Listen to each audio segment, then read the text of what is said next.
chers invités, membres de la presse, bonjour et bienvenue. Nous avons l'honneur de vous accueillir à cette conférence de presse organisée par le docteur Mike Joktan, président du Gabon Nouveau. Nous vous adressons nos salutations les plus chaleureuses et vous remercions sincèrement de votre présence.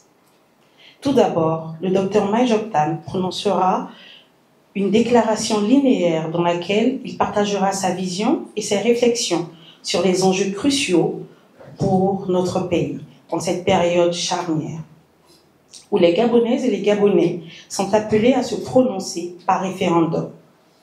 Dans un second temps, il se disposera pour répondre à toutes vos questions. Nous vous remercions une nouvelle fois pour votre présence et pour votre rôle essentiel dans l'information et la sensibilisation de la population gabonaise. Sans tarder, recevons le docteur Mike Joktan, président du Gabon. Mesdames, Messieurs, mes chers compatriotes, Mesdames, Messieurs, membres de la presse, je vous adresse la parole aujourd'hui avec une sincère humilité et un engagement sans faille envers l'avenir de notre pays. Nous sommes à quelques jours du référendum sur la nouvelle constitution. Il est donc impératif pour chaque Gabonais et Gabonaise de réfléchir profondément, de se lever et surtout de prendre ses responsabilités. Il est impératif que nous réalisions pleinement que le destin de notre nation se décide en cet instant précis.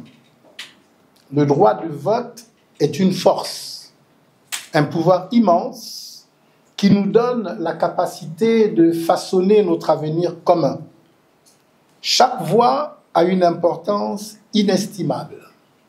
Chaque voix a le potentiel de changer le cours de l'histoire. À l'inverse, l'abstention est une forme de renoncement, un abandon de notre pouvoir en tant que citoyens. Ne laissons pas le futur de notre pays être dicté par quelques-uns, alors que chacun de nous possède une voix qui mérite d'être entendue. En disant cela, je lance un appel à tous d'aller voter ce 16 novembre, d'aller exprimer son choix par rapport à cette nouvelle constitution qui nous est proposée. Je vous invite donc à exprimer votre voix, à vous rendre aux urnes, à rejeter l'abstention et à participer activement à cet instant décisif de notre histoire. Le changement commence par notre engagement conscient à faire vivre la démocratie, à affirmer notre volonté collective de construire un avenir meilleur et plus juste pour notre pays. Comme l'a dit Nelson Mandela, que j'aime bien, cela semble toujours impossible jusqu'à ce qu'on le fasse. Transformons l'impossible en réalité par notre participation active. Ce référendum, je le répète, est un enjeu majeur pour notre nation, car on nous propose une constitution qui, bien qu'imparfaite, représente un pas vers un avenir meilleur pour tous. La version initiale, bien que non officielle, a suscité de nombreuses inquiétudes. Certaines que j'ai exprimées lors de ma dernière rencontre avec la presse. Je suis heureux de constater que la version actuelle, celle proposée au référendum, a intégré plusieurs de nos propositions, démontrant ainsi une volonté politique de bâtir un consensus plus inclusif. Comme l'indique mon parcours religieux et politique dans ce pays, je suis définitivement résolu à soutenir l'avènement d'un Gabon nouveau, où chaque citoyen bénéficiera d'opportunités égales et équitables pour bien vivre et réussir. Ainsi, ce moment de transition que nous avons entamé il y a un peu plus d'1 an est portée par notre choix collectif audacieux de faire confiance aux forces militaires pour sortir notre nation de l'impasse et la diriger vers une réconciliation nationale et un renouveau démocratique plus que nécessaire. Ce choix, bien que courageux, s'inscrivait dans l'urgence d'un changement indispensable. Cependant, un point majeur doit nous interpeller au sein de ce projet constitutionnel. Il s'agit de l'équilibre et de la séparation des pouvoirs. Le texte actuel renforce les pouvoirs du président de la République à un degré qui pourrait les soustraire à tout contrôle et par là même à toute responsabilité. Une démocratie authentique repose sur l'équilibre des pouvoirs exécutifs, législatifs et judiciaires, qui doivent nécessairement se réguler mutuellement pour éviter toute dérive autoritaire. Le risque d'une concentration excessive du pouvoir entre les mains d'une seule personne, sans contrepoids adéquat, est une menace directe pour notre démocratie. Comme le disait si justement Lord Acton, le pouvoir tend à corrompre et le pouvoir absolu corrompt absolument. Il est donc vital de prendre conscience que pour protéger nos libertés et notre justice, nous devons veiller à ce que l'équilibre institutionnel soit préservé et renforcé. Je le dis pour être entendu, cette disposition devra évoluer. Je demande à être compris sur ce point, car il est à la fois naturel et bénéfique de s'interroger sur un texte constitutionnel qui redéfinit les fondements de notre République. Nos inquiétudes face à certaines dispositions sont parfaitement légitimes. Aussi, lors de ma précédente conférence de presse, je disais « En cette période charnière de notre histoire, je m'adresse à vous avec une profonde sincérité et un sens aigu de la responsabilité. Le projet de nouvelle constitution soulève des préoccupations importantes, légitimes, que nous ne pouvons ignorer. Dans ces circonstances, je ne peux en conscience recommander un vote favorable pour le prochain référendum. Cependant, je suis pleinement conscient que rejeter ce texte pourrait compromettre notre transition démocratique et exposer notre nation à des risques importants. C'est ce que j'avais dit la dernière fois. Maintenant, après une réflexion approfondie et le recul nécessaire, il m'apparaît clairement que malgré ces imperfections, l'adoption de cette nouvelle constitution est cruciale pour ne pas interrompre notre processus de transition. Refuser ce texte aujourd'hui n'est pas une décision sans conséquence. Quelles seraient les répercussions d'un rejet sur notre transition? Comment cela affecterait-il notre retour à un ordre constitutionnel stable et à la restitution du pouvoir aux civils? Ce sont des questions. Rejeter cette constitution demanderait certainement de repartir de zéro pour rédiger un nouveau texte, prolongeant ainsi notre instabilité juridique et institutionnelle, tout en retardant considérablement le retour à la norme démocratique. Une telle situation risquerait de perturber notre calendrier de transition et de maintenir un vide politique accru qui ne ferait qu'aggraver la situation actuelle de notre pays. D'un point de vue économique, les enjeux sont tout aussi déterminants. Le coup d'État a sérieusement endommagé nos relations avec nos amis de l'extérieur, et notamment avec les bailleurs de fonds, et a isolé le pays sur la scène internationale. Rejeter cette constitution prolongerait cette situation et renforcerait les réserves de nos partenaires au développement. Sans un cadre constitutionnel stable, le Gabon continuerait d'être privé des financements essentiels à la relance de son économie, au développement des infrastructures et à la satisfaction des besoins fondamentaux de sa population. En cette période décisive, rappelons-nous qu'un changement profond n'est jamais facile, mais il est nécessaire pour atteindre un avenir plus prometteur. La responsabilité qui nous incombe donc est grande. Et ensemble, nous devons prendre les décisions qui garantiront la stabilité et le progrès de notre chère nation. Le respect des normes internationales en matière de démocratie et de bonne gouvernance est essentiel pour que le Gabon retrouve une place de choix parmi les nations respectées. L'adoption de cette constitution, bien que très perfectible, constitue une étape cruciale pour restaurer la stabilité politique et reconquérir la confiance de nos partenaires internationaux. Bien que, comme plusieurs, j'identifie certaines imperfections dans ce texte, je me dois de concéder qu'il nous permet de poursuivre notre transition.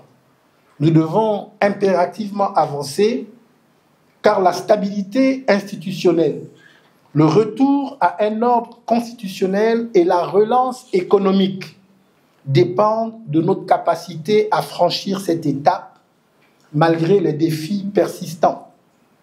Comme l'a dit Antoine de Saint-Exupéry, chaque petite avancée est une victoire.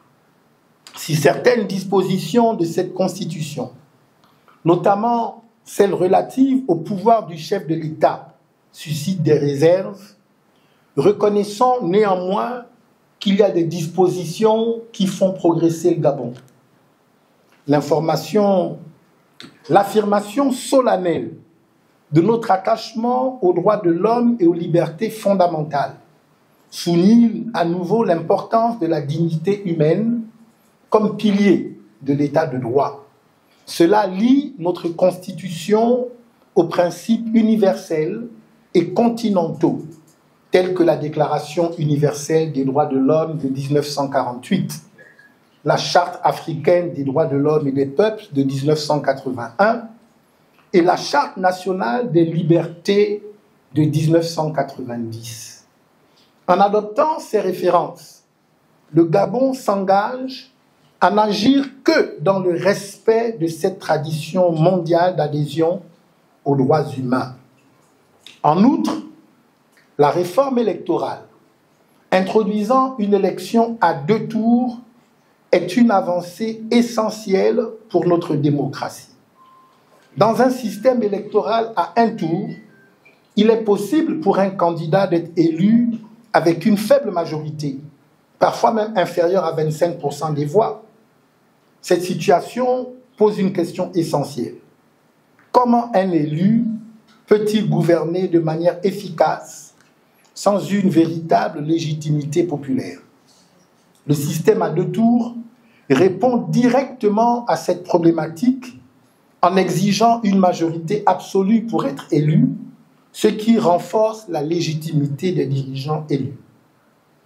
En tant que fervent défenseur de la démocratie, ayant longtemps lutté pour cette réforme, je suis persuadé que ce système assurera une plus grande légitimité aux élus.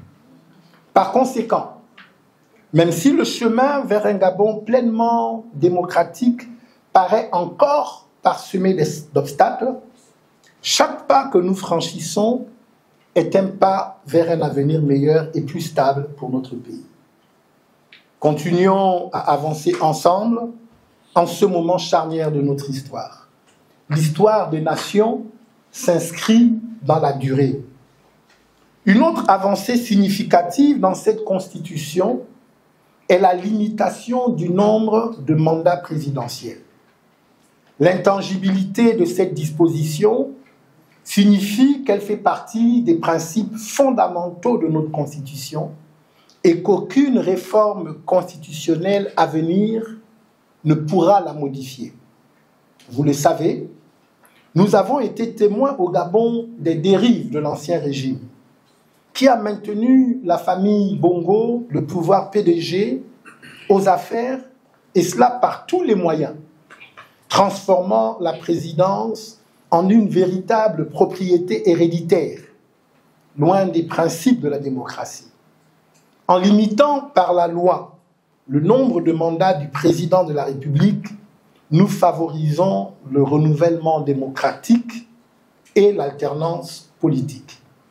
Cette disposition assure des transitions régulières du pouvoir, apportant de nouvelles idées et renouvelant la classe dirigeante. Cela met fin aux dynasties politiques, permettant à la jeunesse, aux nouvelles idées et aux talents émergents de s'imposer. Il est important d'offrir aux générations futures la chance d'avoir des dirigeants renouvelés et capables de proposer des solutions innovantes aux défis contemporains. Il est important de le souligner. L'histoire politique du Gabon montre que ceux qui organisent les élections ne le font pas toujours dans un esprit d'équité, mais souvent pour se maintenir au pouvoir. Le président en exercice, en contrôlant les ressources de l'État et les institutions, jouit souvent d'un avantage décisif, faussant le processus démocratique. C'est pourquoi la limitation à 2 mandats est essentielle. Après ces 2 mandats, quels que soient les moyens employés, y compris la fraude, le président de la République devra quitter le pouvoir. Cette règle assure une réelle alternance et élimine la possibilité d'une domination prolongée, permettant à notre démocratie de se consolider. En renforçant ces principes, nous posons les fondations d'un Gabon plus démocratique et plus dynamique. Aussi, l'article 43 de la Constitution qui stipule que le conjoint et les descendants d'un président de la République ne peuvent se porter candidats à sa succession a pour objectif d'empêcher la transmission dynastique du pouvoir, ouvrant ainsi l'accès à la magistrature suprême à des candidats au parcours divers, ce qui constitue un pilier d'une démocratie saine dans le contexte de notre pays. Je précise, dans le contexte de notre pays. Cette disposition, que certains pourraient avec raison contester, tient compte des réalités de l'histoire récente de notre pays et pourrait, dans la suite des temps, être révisitée. Concernant la liberté religieuse, la Constitution garantit la liberté d'association, y compris pour les communautés religieuses, permettant ainsi aux croyants de se rassembler et de pratiquer leur foi en conformité avec leurs convictions. Un engagement est pris pour préserver l'autonomie des communautés religieuses, leur permettant d'organiser leurs rites et pratiques sans ingérence étatique. Cette autonomie protège le droit de chacun à vivre sa foi. Cette constitution apporte également des avancées notables pour l'égalité des sexes, en garantissant l'égalité d'accès aux mandats électoraux et aux responsabilités politiques pour les femmes. Cela vise à promouvoir une représentation plus équitable des femmes au sein des instances de décision, leur donnant une voix plus forte dans l'élaboration des lois et politiques publiques. C'est clairement une avancée sociétale. Je tiens aussi à rappeler l'importance primordiale de la place accordée à la jeunesse. L'article 35 du projet inscrit dans la Constitution la protection des enfants contre toute forme d'exploitation et de maltraitance, affirmant l'engagement de l'État à respecter et à protéger les droits des jeunes citoyens. Cela inclut l'accès à une éducation de qualité, la promotion des valeurs positives et la prévention de l'isolement et de la négligence. Une société qui investit dans le bien-être de sa jeunesse assure la préparation des générations futures épanouies et responsables. En réitérant que ce texte constitutionnel, bien que perfectible, marque un progrès par rapport à nos précédents cadres législatifs, je m'appuie sur les paroles de Gandhi. Le progrès est la somme des petites actions prises au quotidien. Ce progrès ne surgit pas de révolution soudaine, mais de transformation profonde et persistante au fil du temps. Aujourd'hui, nous aspirons non à une révolution, mais à une évolution significative et durable de notre nation, construite sur la durée et persistante d'actions concertées. Alors que nous sommes sur le point de franchir une nouvelle étape cruciale de notre transition, je choisis de renouveler ma confiance envers un patriote visionnaire. Je me suis récemment entretenu pour la première fois avec le président de la transition, le général Brice Clotaire Oligui Nguema, depuis les événements entourant mon arrestation puis mon incarcération. Nous avons eu un long échange au cours duquel il m'a convaincu de son profond engagement envers le Gabon. Lors de notre rencontre, il m'a dit « J'aime le Gabon. Et quand je dis que je veux changer le Gabon, je suis aussi sincère que toi. » Ces paroles m'ont touché, car j'y ai perçu une sincérité authentique. En effet, aucun texte de loi ne peut avoir de valeur si ceux qui doivent le mettre en œuvre ne sont pas animés par des intentions nobles et une réelle volonté de servir l'intérêt supérieur de la nation. La confiance que je lui témoigne aujourd'hui repose sur la conviction qu'une transformation est possible, même au sein de l'imperfection. Le changement auquel nous aspirons n'est pas une utopie, mais un projet ambitieux et réalisable qui nécessite notre confiance collective. Nous devons croire au Gabon éternel et à son glorieux destin.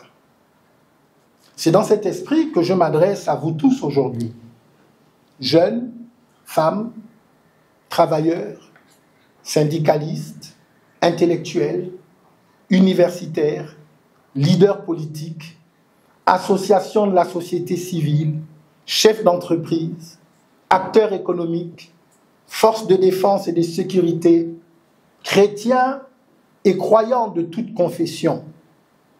En soutenant le oui du référendum, nous validerons un texte constitutionnel qui constitue un pas en avant dans notre processus de transition et vers la reconstruction de nos institutions. Notre histoire nationale et celle du monde sont jonchées de moments où des choix audacieux et risqués étaient nécessaires. Ce texte n'est pas l'aboutissement, mais plutôt une étape vers une transformation plus vaste. Malgré ces imperfections, devons-nous attendre que tout soit parfait avant d'agir? En considérant l'histoire, la réponse est non. Nous avons aujourd'hui une occasion unique où chaque membre de notre population peut influencer son avenir. Cette constitution n'est pas le remède ultime, mais elle offre une fondation sur laquelle on peut bâtir un régime démocratique renouvelé. Je vous appelle donc à voter oui lors du prochain référendum. C'est un acte de pragmatisme, de responsabilité et aussi de clairvoyance. Ce choix est essentiel pour assurer que le Gabon continue de progresser sur le chemin de la réconciliation et de la démocratie. Le Gabon a besoin de vous. Le Gabon a besoin de nous. Ensemble, relevons ce défi. Je vous remercie. Que Dieu bénisse, protège et garde le Gabon.